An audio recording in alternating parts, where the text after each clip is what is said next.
par mon frère qui était venu aux rencontres au tout début. Donc il était tout jeune et donc c'était encore sous la tente, etc.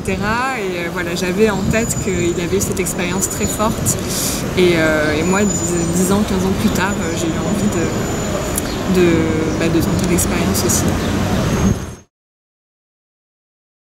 Déjà, le paysage, quand on arrive, c'est sûr qu'il y a un choc esthétique assez incroyable. On est venu nous chercher toi, je sais pas si c'était pareil, mais moi on est venu me chercher en minibus à Bastia, où je suis arrivée en bateau.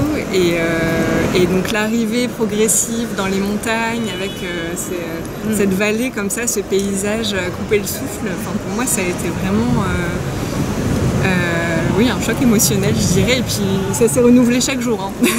C'est-à-dire que tous les jours, on était assez béats de voir ce paysage magnifique. Hein.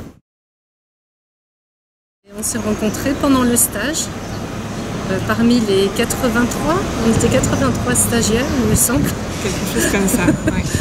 Donc, on n'a pas pu tous se rencontrer de manière, à devenir des amis par la suite, mais bon, ça c'est un peu normal. Mais il y a vraiment des amitiés qui se sont nouées au travers des ateliers et aussi... nous on était colocataires. Voilà, très important. Non mais c'est comme ça qu'on s'est vraiment rencontrés, oui, c'est vrai. En fait. Je suis comédienne. Moi non. En devenir peut-être, suite à l'ARIA. Moi à la base je suis psychologue, alors je m'intéressais beaucoup au théâtre, mais je faisais pas du tout ça professionnellement. Et c'est vrai qu'en allant à l'ARIA, c'était un peu aussi une manière pour moi de clarifier mon désir autour du théâtre. J'y allais un peu pour ça aussi. Et bon, ça a été assez clair. L'expérience était tellement extraordinaire que je suis revenue à Paris et j'ai passé des auditions pour entrer dans une école de théâtre. C'est la richesse aussi de ce projet et ces rencontres, c'est justement le fait qu'on vienne tous d'horizons différents, qu'il y ait des professionnels, des amateurs. Du coup, ça crée... chacun arrive dans une disponibilité à la rencontre très singulière et dans une grande ouverture et une grande curiosité. Moi, je trouve que c'est vraiment extrêmement riche. J'ai l'impression que c'était un peu du sentiment partagé par chacun. Et pour les intervenants aussi, c'est vrai que pour eux c'était aussi très agréable de travailler avec des gens venus de tous bords professionnels. Du coup, le rapport au travail était différent, peut-être plus détendu. Et aussi une approche du théâtre qui était différente. Enfin, ça a été des découvertes continuelles. En fait, c'est par affinité. Chaque stagiaire, après ces 5 jours où il a pu rencontrer les intervenants dans le travail, fait une petite liste. C'est assez terrible, hein, de choix numéro 1, 2, 3, 4, 5, 6, 7. Donc voilà. Et après, c'est les intervenants eux-mêmes, c'est un vrai casse-tête chinois qui doivent faire des équipes pour chaque spectacle.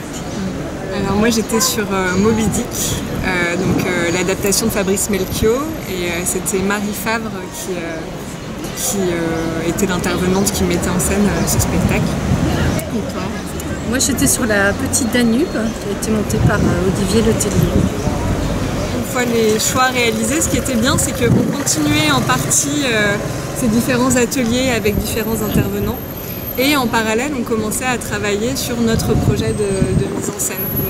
Et progressivement, ça s'axait de plus en plus sur le spectacle qu'on allait travailler et jouer la dernière semaine. On est dans un petit village, on est chez les gens en fait. Et eux, en fait, ils ont une part active en fait avec ce qui se passe. Puisque l'histoire du village qui est liée à l'ARIA. Et ça, c'est vraiment très touchant parce que c'est Robert Renucci qui parlait justement de l'éducation populaire. Et là, elle est vraiment là de manière pratique en fait. Je dirais un investissement physique, moral et émotionnel, hein, et puis bon, au-delà de l'aspect financier évidemment. Oui, il faut vraiment, en fait, on a l'impression d'être aspiré dans c'est un monde parallèle. Je pense qu'il y a ce qu'on doit faire, le soir on va jouer. Après les répétitions, en général, on allait boire un coup tous ensemble, justement avec les gens du village. Là, on dort peut-être 4-5 heures par nuit. Ouais, non, c'est pas énorme. Donc on en ressort fatigué, mais content. C'est comme quand on rentre de colonie de vacances, bon, j'exagère, hein, mais c'est la vie en collectivité pendant longtemps, avec de telles intensités, c'est vrai que... Après, on a envie de garder au chaud toute cette expérience et d'y penser, parce que c'est tellement de données différentes, à la fois d'apprentissage, d'expériences partagées, de rencontres. Enfin, il y a tellement dense que du coup, après, il fallait un temps pour essayer de tout intégrer, digérer. Les lieux sont extraordinaires. Enfin, du coup, il y avait un spectacle dans une châtaigneraie, il y en avait un sur une petite place d'église, une autre dans une grande plaine. La vie est un songe, on voyait passer les étoiles filantes en même temps. Enfin bon, c'est assez exceptionnel. Ouais. Bah, c'est vrai que comme on répète dehors, moi je me souviens, on répétait sur un très grand espace. C'était le lieu où un hélicoptère pouvait atterrir. Et il y a un taureau qui est venu pour regarder un petit peu la répétition. Et puis là, tout le monde s'est arrêté, s'est dit mais qu'est-ce qu'on va faire? Il y a le souffle coupé. Et puis il y a des techniciens qui a dit bon, je m'en occupe. Mais il voulait pas partir, il avait envie de...